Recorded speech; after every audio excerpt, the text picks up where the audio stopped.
Okay, our guest for today is Mr. Dwain Jackson. He's Vice President of Sales and General Manager at Transducers Direct. Transducers Direct is an engineering and manufacturing company specializing in pressure and temperature sensing technology, but they do plenty of stuff custom also. So, Dwain, thank you for being with us today, and please introduce yourself and Transducers Direct. Great. Thanks for having me, John.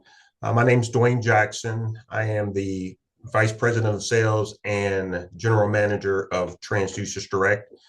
We're a unique custom manufacturer of pressure, temperature, transmitters, and switches out of Cincinnati, Ohio. Great. The organization, we've been in business for 25 years. We pride ourselves on custom solutions and work with OEMs to provide some high quality transmitter solutions. Great. Thank you for being with us, Dwain. And, what would you say are the main products and services that you provide to your clients? And don't be afraid to go in depth, technically wise. Sure. So our bread and butter is pressure transducers. That's kind of where the company's been founded on, from my unique designs of custom solutions to support OEMs solutions. This is our first custom solutions, our TD1000 series transmitter that was completely designed and engineered and manufactured in Cincinnati, Ohio.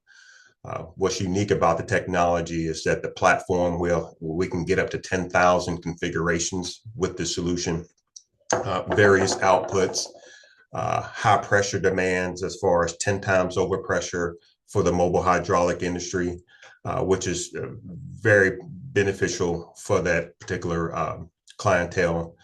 And we can build and ship typically in 1 to 2 days out of Cincinnati, Ohio.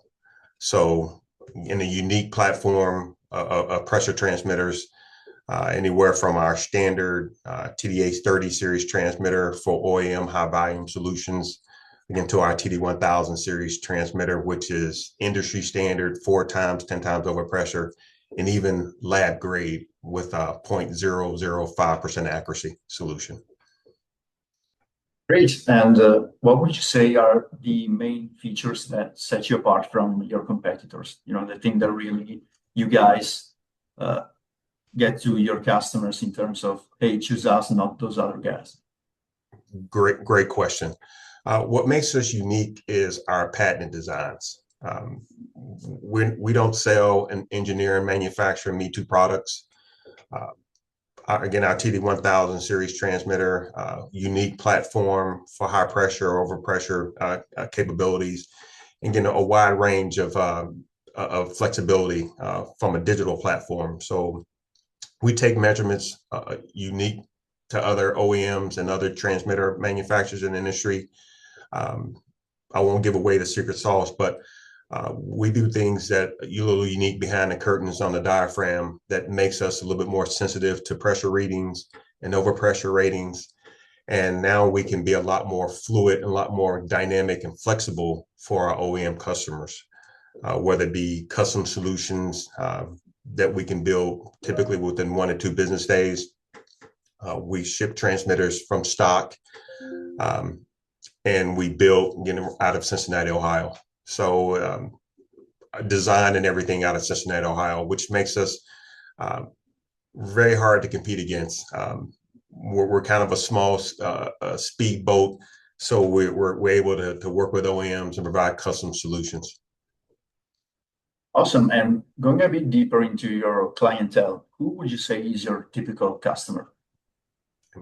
So what makes us unique, and I think been so successful, we've been in business for 25 years, is that our clientele is very diverse. So we can work with customers in the marine industry, mobile hydraulics, plastics, chemical, water and wastewater, air, pneumatic systems, anywhere where you want to sense pressure, temperature, give us a call. Give us a call because we have unique solutions and not me-too solutions for customers. So anywhere where you want to monitor pressure, we can supply our solutions for that particular customer. Great. And you've been in this business for many years. What would you say are the biggest trends that you're observing right now in the industry? The things where you're trying to stay on top of things, to not get left behind, let's say. Sure. So where we pride ourselves in innovation. Again, we talked about our TD1000 series transmitter, which is kind of unique to the market with some of the flexibilities that it can bring to markets and bring to OEMs. We've really pushed the envelope with our wireless solutions. Transducer Direct developed and engineered out of Cincinnati the first wireless Bluetooth transmitter suitable for permanent installation due to the extended battery life and functionality out of the transmitter. So we're constantly evolving in that platform and in that wireless arena with some of our solutions. And in fact, we actually have a couple of products that we're going to be releasing in Q1 of 2026, which is going to be our cellular transmitter for customers who want to remotely monitor pressure, and our cellular gateway. So we got two new products that's going to hit the market in Q1 of 2026. So again, evolving and pushing this wireless kind of platform is kind of where we're looking at in the next few years. Great. And, you kind of went into my next question a little bit. So the next few years, aside from the remote transmission thing, do you foresee any other big trend that's going to impact the industry big time in the next few years? That's actually a great question. I'm scheduled to have a new product roadmap meeting here in the next couple of weeks.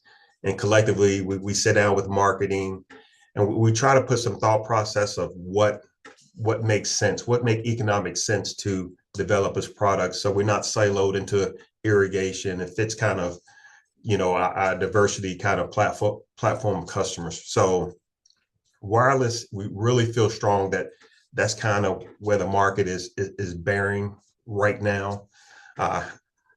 My team might give me some more feedback here, once we have this meeting here in the next, few weeks. Again, we sit down with sales and what our customers are asking for. We pride ourselves on sitting and working with OEMs and collaborating with OEMs and letting them kind of tell us, hey, where's your market taking us, and partner with them as well. We want to, provide solutions that's going to take their business to the next level. So getting that feedback and then collaborating and making a really good strategic opinion, a strategic decision on what's next step for us is paramount. Yeah, that's great. And you've spoken about the things that you guys do well at Transducers Direct, the customization, the innovation, the quickness even. What would you say are the things instead where you're trying to really put in the work to get up to speed, compared to the main areas of the business? Where do you think you can really improve the most and to have a big impact in your business? Sure. So internally, we always looking about, we're a manufacturer. So how do we streamline costs? How do we efficiently build the best sensors at the lowest cost? And how we do it well without sacrificing quality is paramount. So we always looking at ways of how we can improve our production process, whether it's through automation, if it's through adding the right people, training, R&D costs, all that we take in consideration, and we do that on a weekly basis to figure out are we running to optimal performance. Externally, it's always a challenge for us as far as brand recognition. We've been around for 25 years. How do we go and be around for the next 25 years? How do we, let customers know who we are and what we have to offer them as far as unique solutions, capabilities, as far as in-house design, and the flexibility that we can bring to customers, and a true high quality product, in the solution. So those are probably the two challenges I think that we kind of balance day to day. is how do we be more efficient from a manufacturing standpoint and produce the best product most efficiently, and how do we grow Transducer Direct as a brand? Yeah, for sure. Nowadays, honestly, the branding is always more and more prevalent, also in the manufacturing world. It's what I'm Sure. seeing also talking to other people. So for sure, a big area of improvement for really almost everybody, out there. There Right. are many companies who are already at a high level in that regard. Sure. And also going into my next question, which is kind of related really, because, as a software developer myself, I always like to see where people are in terms of artificial intelligence implementation in their businesses. So are you guys already adopting some AI tools or strategies, whether in your production or even just in your internal processes? And even, in the outreach for, when you speak about branding, are you guys doing something in that regard? Sure. You almost, if you don't embrace AI at this point, you kind of trail in the industry. And we do a great job as far as embracing AI, whether it be through lead generation, marketing, email campaigns, help us with, writing ads, our website content, targeting to make sure that we are reaching out to the right people at the right time, sales trends, competitive analysis. We're starting to kind of navigate through AI regarding some of our production capabilities as well. So we've embraced AI, and I'm proud to say that we've done a great job about how to use AI, and we're learning. We're learning as AI is teaching us and the capabilities and things like that. So a lot more to come, I'm sure.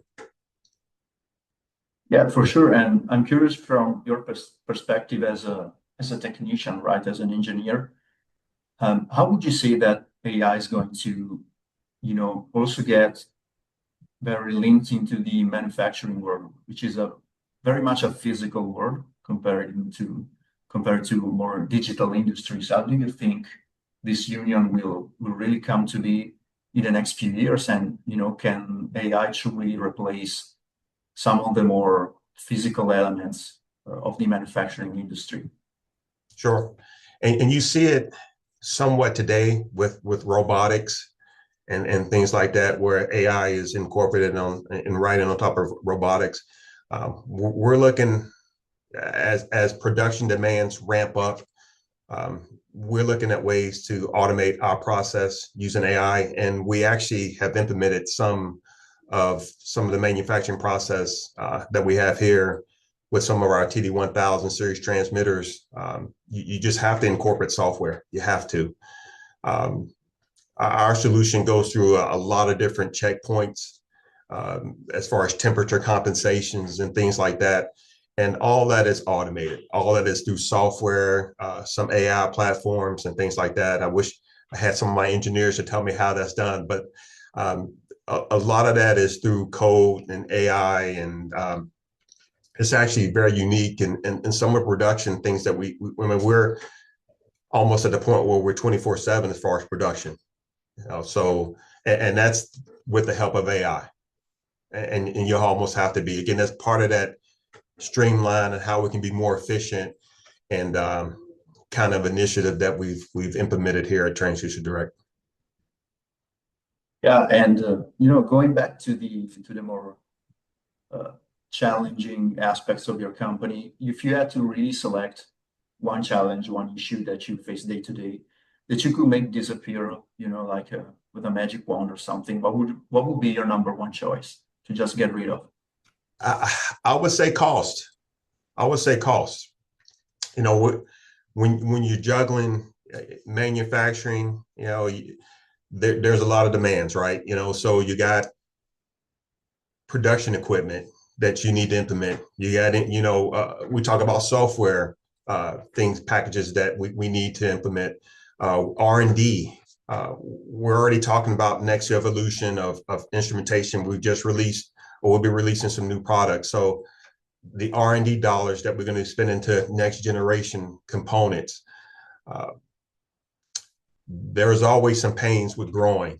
How do we select the right particular product that's going to be diverse enough that's going to work with different markets?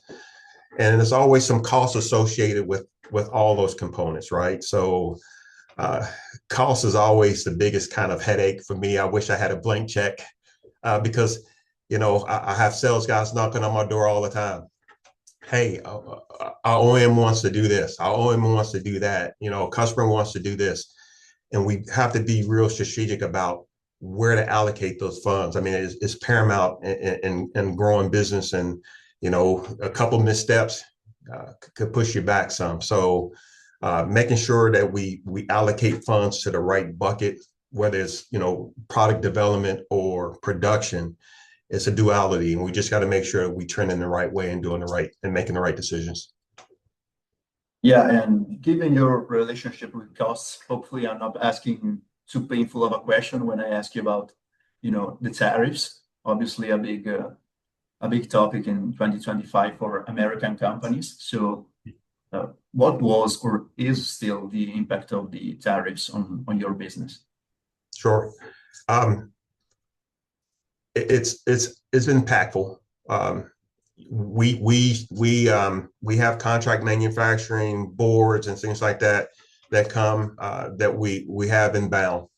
Our customers have been great because we're not a huge company.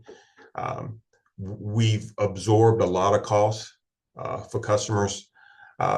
We're very thin when it comes to kind of streamlining costs and things like that, and we're very aware of kind of where we need to be at the market. And we partner with our customers, and I think our customers are aware that those tariffs are here. But collectively, as an organization, we've done a great job about communicating when the tariffs, where we are, and what's impactful to our business. A lot of our components we build in-house, so it's not affected by tariffs.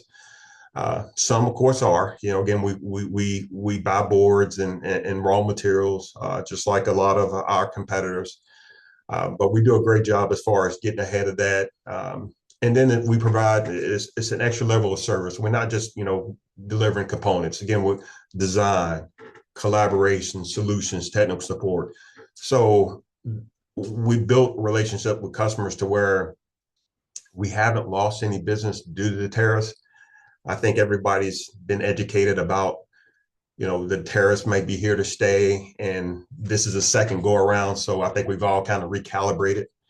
But we've done a great job, I think, as an organization to communicate tariffs, to soften the blow, to absorb some of the costs and help our customers through this. Awesome. And going back to the future of Transducers Direct. So you've spoken about the desire to stay innovative, to always stay on the edge. But more in concrete, what would you say are the biggest plans for the next couple of years for the company, in terms of growth, sales numbers, revenue, stuff like that? Sure. So within the next 2 years, we typically we'll see a growth rate about 8 to 10% is what we're targeting. And I think that's a very realistic number due to the new products that we're releasing. Again, with this cellular communication here, we think we've had customers who've been asking about this for almost 2.5 years. So we're excited to get that off the ground. We got our gateway that's going to be off the ground here, and we're fielding phone calls from that now. We've just released our next generation of Bluetooth solutions that's going to drive some sales. We've got a lot of interest in Europe of our Bluetooth technologies, and we're working with different FCC compliance agencies around the world to get us FCC compliant. So that's getting us on the project roadmap. So very, very excited about the growth opportunities within the next 2 years, 1 to 2 years, for sure. Awesome, Dwain. Thank you so much for all your insights. And don't you tell the people where they can find both you and Transducers Direct? Absolutely. On the website, our website is www.transducersdirect.com. And LinkedIn, you can find us at Transducers Direct LLC. Awesome. Thank you again so much for your contributions. Even the technical stuff, which personally I really enjoy. So Absolutely. Thank you very much, and talk to you soon. Absolutely. Thank you for having me. Thank you very much. Have a great day.